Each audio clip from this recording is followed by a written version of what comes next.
How to transfer Google Play Games data to Game Center. Hello everyone, welcome to this channel. I'm Emily and I'm here to help you out today. So without any delay, let's get started.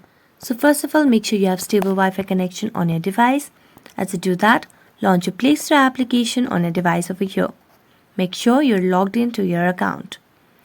Now as you do that, make sure you have the updated version of Google Play Games on your device as well. Then simply tap on the profile icon at the top right corner of the screen and make sure that you have associated the correct account. Now as you do that, we're going to go back and tap on the option of Google Play Games. As you tap on it, make sure you're logged into your account as well and then tap on the three dotted lines at the top right corner. Here select on Settings, and as you select on Settings, scroll down and tap on the option of Change Account for Games. As you do that, you can just tap on change and change the account and you'll be able to transfer Google Play Games data to Game Center. So that's it. Thank you so much for watching this video. See you next time.